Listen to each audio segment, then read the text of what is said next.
Hi hello friends, welcome to my channel trending news creation.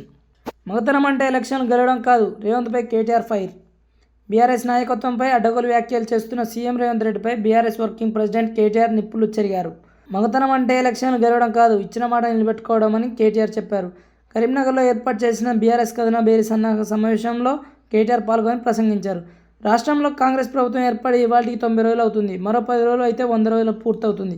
100 రోజుల్లో చాలా చేస్తానని రేవంత్ చెప్పారు. అధికారంలోకి రాగానే 15,000 రైతు బంధు వేస్తా అన్నాడు, రైతు భరోసా అన్నాడు. కానీ భరోసా లభించలేదు. రైతులు మోసపోయి ఓట్లు వేశామని బాధపడుతున్నారు. కేసీఆర్ ఇచ్చే రైతు బంధు కూడా పడకపోయాయి కదా అని రైతులు అనుకుంటున్నారు. రేవంత్కు రైతు బంధు ఇచ్చే తెలివి కూడా లేదని రైతులు చర్చ పెడుతున్నారు. రాష్ట్రంలో ఉండే రైతులకు 2 లక్షల వరకు రుణమాఫీ చేస్తా, ఆ ఫైలుపై డిసెంబర్ 9న సంతకం చేస్తానని రేవంత్ అన్నాడు. మరి ఎప్పుడు రుణమాఫీ చేస్తామని కేటీఆర్ నిలదీశాడు. మొగాడివి అయితే ఒక్క సీటు గెలిపించుకోని రేవంత్ రెడ్డి అంటున్నాడు. దమ్ముంటే సత్తా ఉంటే మొగాడివి అయితే మల్కాజ్గిరి పార్లమెంటుకు రా, సీఎం పదవికి రాజీనామా చేసిరా. రాష్ట్రంలోని అన్ని సీట్లు కాదు, సిరిసిల్ల ఎమ్మెల్యే పదవికి నేను రాజీనామా చేస్తాను, మల్కాజ్గిరిలోనే తేల్చుకుందాం అంటూ అప్పటి నుంచి సడిచప్పు లేదు. అందుకే అంటున్నా, మగతనం అంటే ఎలక్షన్లు గెలుచుడు కాదు. మొగాడివి అయితే ఇచ్చిన మాట నిలబెట్టుకో. దమ్ముంటే మార్చి 9వ తేదీ వరకు రుణమాఫీ చేసి చూపించు, పంటలకు నీళ్ళు ఇవ్వు, రైతు భరోసా ఇవ్వు.